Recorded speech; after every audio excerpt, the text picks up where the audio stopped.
Les premiers invités qui refusent. Jésus répond à l'hostilité des chefs et à l'indécision de la foule par une parabole dans laquelle il prédit le sort du peuple qui a eu le privilège d'être appelé le premier. Il compare les destinées du royaume de Dieu à l'histoire d'un roi qui, faisant les noces de son fils, envoya ses serviteurs pour appeler les invités, ceux-ci refusèrent. Il envoya encore d'autres serviteurs pour leur dire, tout est prêt, venez. Mais eux, n'en tenant compte, s'en allèrent à leurs affaires, d'autres maltraitèrent ses serviteurs et les tuèrent. Le roi en colère fit périr ses meurtriers et brûla leur ville, 1 à 7. Les seconds invités. Alors il dit à ses serviteurs, les noces sont prêtes, mais les invités n'en étaient pas dignes, allez dans les carrefours et invitez tous ceux que vous trouverez. Les serviteurs, ayant obéi à cet ordre, la salle des noces se trouva remplie, août 2010. L'homme qui n'a pas d'habit de noces. Le roi étant entré dans la salle, vit un homme qui n'avait pas un habit de noces. Comment, lui dit-il, es-tu entré ici sans un habit de noces? Et il n'eut rien à répondre. Le roi dit à ceux qui servaient, liez-le et jetez-le dans les ténèbres du dehors, novembre 2014. Verset 1. Verset 1 à 14 Parabole des noces. Grec, et Jésus répondant. Ce mot, qui revient si fréquemment dans les évangiles, peut sans doute être considéré comme un hébraïsme et signifier « prendre la parole ». Mais dans la plupart des cas il y a réellement une réponse de Jésus à des objections ou à des pensées non exprimées, Matthieu 11.25. La parabole qui va suivre est en effet une réponse au mauvais dessein manifesté par les adversaires, Matthieu 21.46, note. Matthieu seul a conservé cette parabole. Marc et Luc terminent par la parabole des vignerons, l'entretien qui précède avec les principaux du peuple, puis il passe à la question concernant le tribut, que Matthieu rapporte ci-dessous, versets 15 et suivants. Verset 2. Voir sur ce terme le royaume des cieux, Matthieu 3.2, note. Ces mots des noces pour son fils doivent s'entendre dans leur sens littéral. Ils ne signifient ni un festin en général, ni une fête donnée par ce roi à l'occasion de l'avènement de son fils au pouvoir, comme l'ont pensé, on ne sait trop pourquoi, un grand nombre d'exégètes. Nous retrouvons ici l'image touchante et profonde sous laquelle le Sauveur nous est représenté comme l'époux de son Église, Matthieu 25.1, Apocalypse 21.2-9, Matthieu 9.15, Jean 3.29, Éphésiens 5.22 et suivants. On voit dès ses premiers traits de la parabole qu'elle n'est point identique à celle que rapporte Luc 14.16 et suivants. Elle en diffère aussi bien par le temps où elle fut prononcée et l'occasion qui y donna lieu, que par son contenu. Ce sont deux instructions différentes, avec quelques traits analogues, que le Seigneur pouvait parfaitement donner sous ces deux formes. Verset 3. Grec, pour appeler les appelés aux noces, c'est-à-dire, ceux qui avaient déjà reçu l'invitation d'assister aux noces. Pour expliquer ce trait, on se réfère généralement à l'usage oriental d'inviter une première fois, quelque temps à l'avance puis une seconde fois, le jour même de la fête. Mais peut-être cette seconde invitation n'a-t-elle lieu, dans la parabole, que parce que les invités tardaient à venir. Ici, il y a une intention bien arrêtée de refuser. Plus tard, verset 5, une négligence qui dénote le mépris de l'invitation. Enfin d'autres vont jusqu'à la haine et à la violence, verset 6, la même gradation que dans la parabole des vignerons, Matthieu 21.33 et suivant. Verset 4. Cette seconde invitation est faite en termes plus pressants que la première. Les grands préparatifs que le roi a fait annoncer par ses serviteurs auraient dû être pour les invités un puissant motif de venir et rendront bien plus coupables leur mépris et leur ingratitude. Verset 5. Grec, à son propre champ. La jouissance de sa propriété lui suffit et il méprise l'invitation. L'autre, pressé par la cupidité d'acquérir, s'en va à son trafic. Verset 6. Au mépris des uns se joint la haine, la violence des autres, comparé Matthieu 21.35. Verset 7. Jérusalem. Deux terribles châtiments qui furent exécutés à la lettre, comparé Matthieu 21.41. Le texte reçu, avec C, ajoute l'ayant appris, après le roi. Ces mots manquent dans Codex Sinaiticus, B et plusieurs majuscules, ils ne sont point nécessaires à la clarté du récit. Verset 8. Le mot alors marque un moment important et décisif dans les développements du royaume de Dieu, voir l'explication de la parabole verset 14, note. En quoi consistait l'indignité des invités? Les versets qui précèdent, versets 4 à 7, le disent assez clairement. Verset 9. C'est-à-dire dans les lieux où le peuple a l'habitude de se rassembler. Verset 10. Des pécheurs notoires, aussi bien que des gens à bonne réputation. Peut-être ces deux catégories correspondent-elles d'une part aux péagés et aux femmes de mauvaise vie, d'autre part aux pharisiens, Matthieu 21.31. Grec, de gens étendus à table. Ainsi donc, les hommes de cette seconde invitation l'acceptèrent en très grand nombre. Mais accepter ne suffit pas encore pour être définitivement admis aux noces, versets entre 11 et 14. Verset 12. Comme tous ces invités avaient été rassemblés dans les carrefours et que la plupart devaient être très pauvres, le roi ne pouvait pas s'attendre à ce qu'ils eussent tous un habit de noces digne de paraître à sa cour. Aussi un grand nombre d'interprètes recourent-ils, pour expliquer ce trait, à l'usage oriental d'offrir aux invités un manteau de fête, caftan, avec lequel ils pouvaient se présenter convenablement à la cour d'un prince. Ce vêtement serait ainsi un dos gratuit et celui qui l'aurait méprisé serait sans excuse. Sur le mot ami, comparé Matthieu 20.13, note. Il n'eut rien à répondre à la question du roi. Il vient un temps où le pécheur ne trouvera plus d'excuses. Verset 13. Comparé sur ces derniers mots Matthieu 8.12, note. Après les mots liés le pieds et mains, le texte reçu, avec C et la plupart des majuscules, ajoute, emportez-le, mot qu'on ne trouve pas dans Codex Sinaiticus, B et les versions. Verset 14. Puisque la salle des noces fut remplie, verset 10, les élus n'étaient pas en si petit nombre, mais ils le sont toujours, comparés aux Maltes toutes d'appeler. Cet appel est fait de la part de Dieu dans l'intention que celui qui l'entend soit sauvé. Mais ni l'appel, ni même l'acceptation ne suffisent pour cela, comme le prouve le dernier trait de notre parabole. Il faut de plus un acte de la grâce souveraine de Dieu. Mais cet acte n'est point arbitraire, Dieu possède le secret de le mettre en harmonie avec la liberté humaine, de telle sorte que celui qui est finalement rejeté l'est par sa faute, verset 12, et que celui qui est sauvé sait qu'il l'est par la pure grâce de Dieu, Éphésiens 1.4, Philippiens 2.13. Jetons maintenant un regard sur le sens de toute la parabole. Le roi qui fait les noces de son fils c'est Dieu, verset 2, et ses noces c'est l'établissement de son règne, qui un jour sera élevé à la perfection. Tout, dans ce royaume, où le pécheur est invité à entrer, est préparé par la libre grâce de Dieu, le salut est absolument gratuit, verset 4. La première invitation eut lieu par Jésus-Christ lui-même et par ses apôtres, Meyer, ou en pressant davantage les images de la parabole, Weiss, par les prophètes d'abord, verset 3, puis par Jean-Baptiste et Jésus-Christ, versets 4 à 6, les serviteurs qui la poursuivent plus tard, verset août 2010, sont ses disciples. Les premiers invités représentent le peuple d'Israël et ses chefs. Leur refus, leur mépris de l'invitation et plus encore la haine violente qu'ils manifestèrent contre le maître et ses serviteurs, ne justifièrent que trop le terrible châtiment qui vint les atteindre et la destruction de leur ville. Alors, verset, émoticône n'en croyant pas ses yeux, commence une époque toute nouvelle dans le règne de Dieu, son peuple s'en est montré indigne, les serviteurs sont envoyés vers les nations païennes, auxquelles ils portent l'invitation et la salle des noces se remplit, versets 9 et 10. Magnifique prédiction de l'avenir, Romains 11.25. Cette transformation du règne de Dieu, prévue dans notre parabole, est expressément proclamée par l'apôtre Paul au moment où elle s'accomplit, acte 13.46. La première partie de la parabole est dirigée contre les chefs du peuple juif, verset 1, note, elle établit un grand contraste entre ce peuple et les païens. Dans la dernière partie, verset novembre 2013, la pensée de Jésus se généralise, la parabole enseigne le caractère intérieur et spirituel du royaume des cieux, l'homme qui n'avait point un habit de noces représente toute la catégorie de ceux qui sont extérieurement entrés dans le royaume sans que rien n'ait changé dans les dispositions de leur cœur. L'habit de noces, c'est la justice intérieure, la sanctification qui s'obtient par la repentance et la foi au Sauveur, Matthieu 5.20, Matthieu 6.33. Ils n'ont donc pas tort, les interprètes qui voient dans cet habit de noces Christ lui-même et sa justice dont le pécheur doit être revêtu, Galates 3.27, Romains 3.20 et suivants, comparez Ésaïe 61.10. Mais la pleine révélation de cette profonde vérité du salut était encore réservée pour le temps qui suivrait la mort rédemptrice du Sauveur. Le terrible châtiment infligé à ce malheureux convive et qui étonne au premier abord, montre la culpabilité de ceux qui, préférant les haillons de leur propre justice à la justice parfaite qui leur est offerte, refusent de soumettre leur cœur irrégénéré à la sanctification, sans laquelle nul ne verra le Seigneur. Verset 15. La question. Les pharisiens, recourant à la ruse pour perdre Jésus, envoient vers lui de leurs disciples, associés à des Hérodiens, qui, en se donnant l'apparence de chercher sincèrement des directions et en saluant Jésus comme un maître qui n'a souci que de la vérité, lui demandent s'il est permis de payer le tribut à César, 15 à 17. La réponse de Jésus. Jésus, pénétrant leur hypocrisie, demande à voir la monnaie du tribut, et, leur montrant l'effigie et l'inscription, rendez à César, leur dit-il, ce qui est à César et à Dieu ce qui est à Dieu. Ils se retirent, étonnés de cette réponse, 18 à 22. La lutte dans le temple. Deuxième phase. Versets 15 à 22. Question des pharisiens et des Hérodiens sur le tribut à César. Comparez Marc 12.13-17, Luc 20.20-26. Il paraît donc que les pharisiens, députés par le Sanhédrin, Matthieu 21.23-45, étaient présents jusqu'ici et ont entendu la parabole qui précède. Maintenant ils s'en vont et tout le fruit qu'ils retirent de cette instruction, c'est le dessein toujours plus arrêté de perdre Jésus. Ils veulent le surprendre en parole, grec le prendre au piège dans une parole, c'est-à-dire lui arracher par ruse quelque déclaration qui puisse le compromettre, Matthieu 21.23, note. Luc ajoute, pour le livrer aux magistrats et à l'autorité du gouverneur. Verset 16.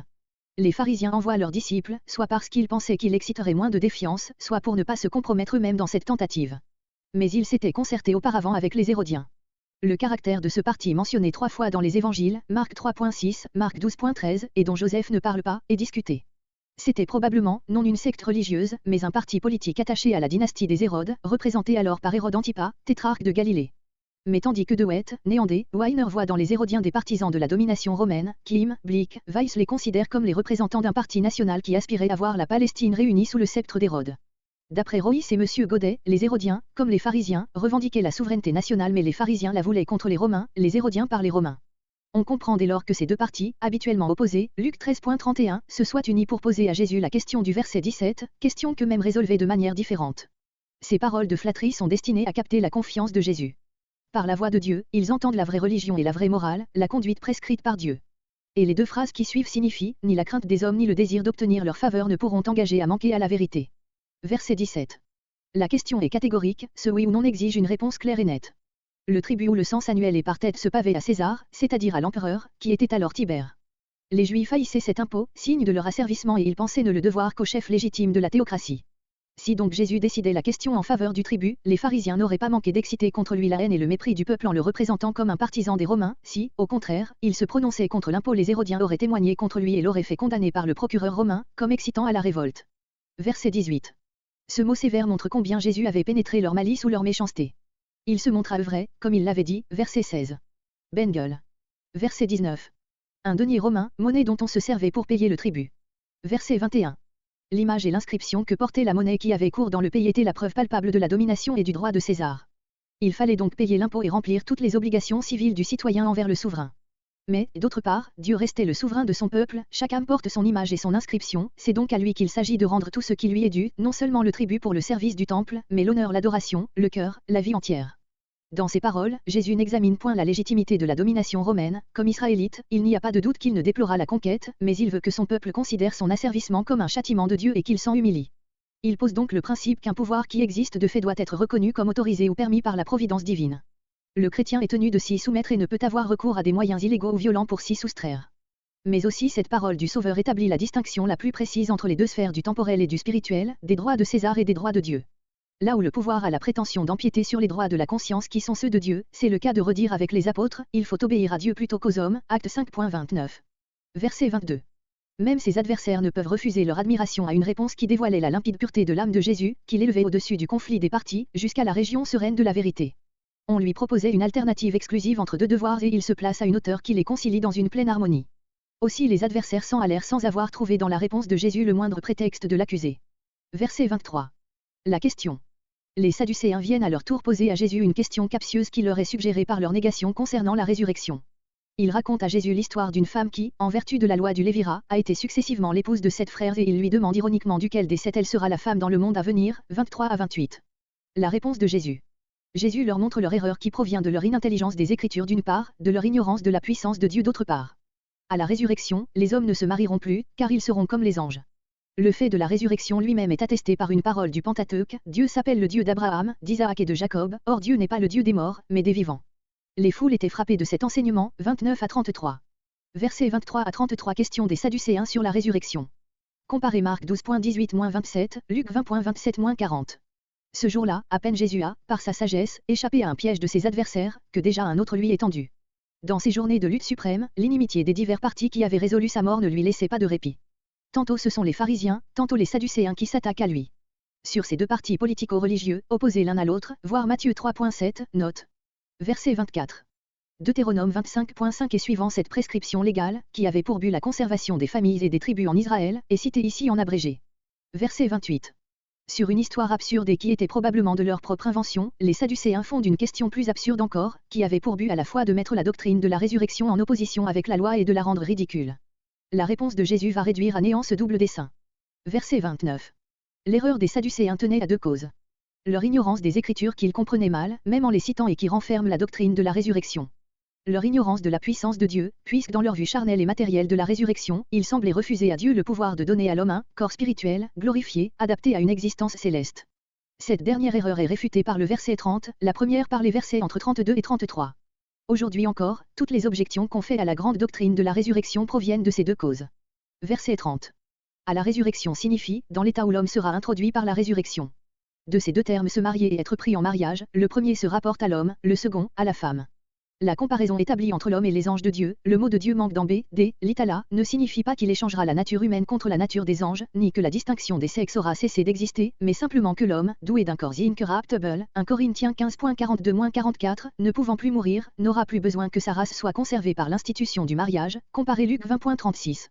En général, toutes les relations de la terre, pour autant qu'elles auront été purement humaines, fondées sur la chair et le sang qui ne peuvent hériter le royaume de Dieu, seront dissoutes.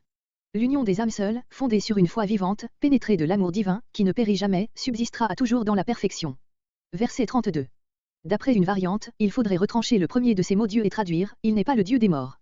Le sens resterait exactement le même, mais il est très probable que cette suppression dans Codex Sinaiticus et D n'est qu'une correction d'après Marc et Luc.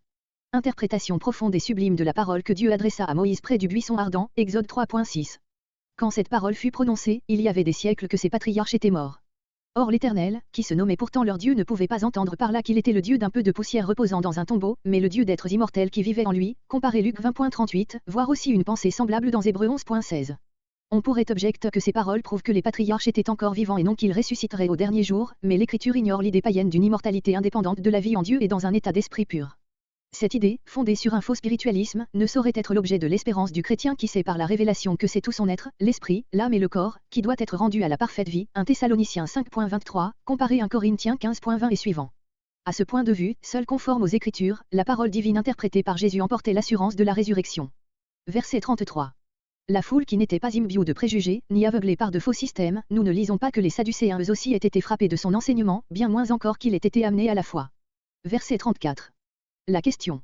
Les pharisiens ayant appris que Jésus avait réduit les Sadducéens au silence, lui envoient l'un d'entre eux qui était légiste et qui lui pose cette question, quel est le grand commandement dans la loi, 34 à 36. La réponse. Jésus cite les deux grands commandements de l'amour pour Dieu et pour le prochain et ajoute, toute la loi et les prophètes sont renfermés dans ces deux commandements, 37 à 40. Versets 34 à 40. Question d'un légiste sur le grand commandement. Comparez Marc 12.28-34. Les pharisiens, victorieusement repoussés eux-mêmes par le Seigneur, versets 15 et suivants, ont appris que les Sadducéens ayant aussi dirigé une attaque contre lui, versets 23 et suivants, ont eu la bouche fermée et s'en sont allés confus. Là-dessus ils s'assemblent de nouveau, tout heureux, sans doute, que leurs adversaires aient été confondus sur une question qui les divisait, celle de la résurrection et de l'existence des anges. Aussi charge-t-il l'un d'entre eux, verset 35, d'adresser à Jésus une question moins captieuse que les précédentes. Il ne désarme pas cependant, car l'expression employée par Matthieu implique, d'après Holtzmann et Weiss, une intention hostile. Ils s'assemblent pour se conjurer, se liguer contre Jésus. Ce sont les mêmes termes que Psaume 2.2, 70, et Acte 4.26. Verset 35. Un légiste était un de ces savants, à la fois théologien et jurisconsulte, nommé fréquemment scribes ou docteurs de la loi, pour autant qu'il était appelé à enseigner, comparez Matthieu 23.2, note. D'après Marc 12.28 et suivant, qui rapporte le dialogue d'une manière plus complète, ce légiste n'aurait pas été animé de dispositions hostiles, car Jésus porte sur lui un jugement favorable.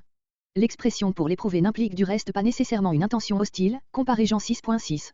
Peut-être les pharisiens chargèrent-ils ce légiste de porter la parole, précisément parce qu'il était plus modéré que la plupart d'entre eux.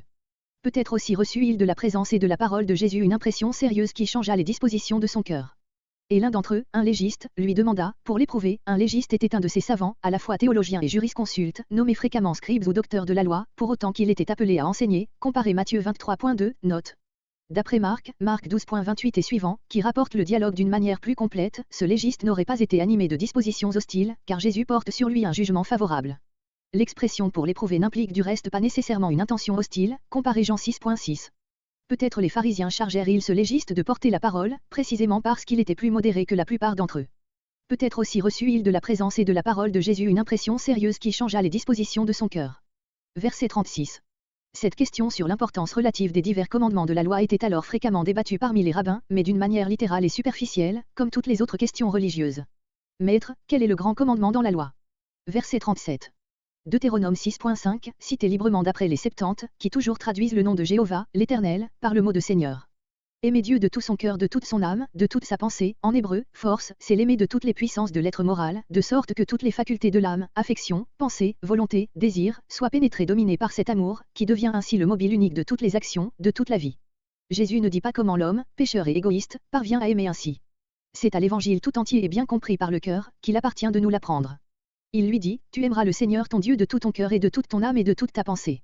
Verset 38. Le texte supporte, le premier et le grand.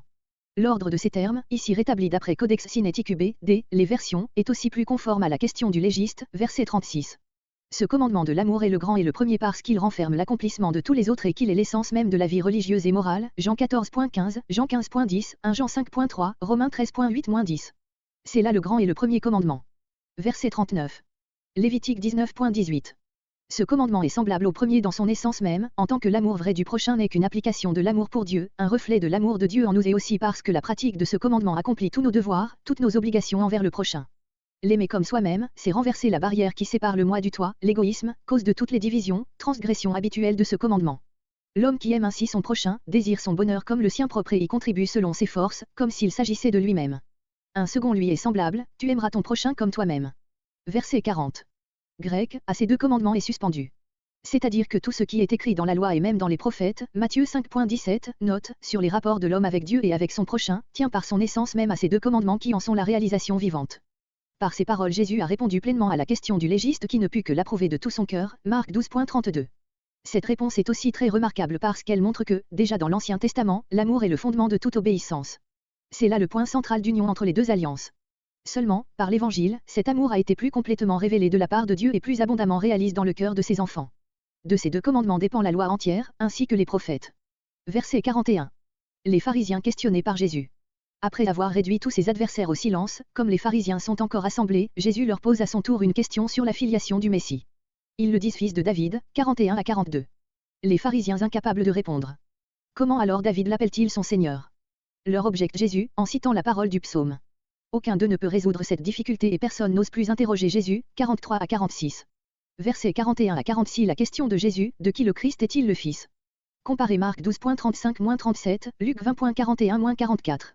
Les pharisiens s'étaient assemblés quand le légiste posa à Jésus la question précédente, versets entre 34 et 35.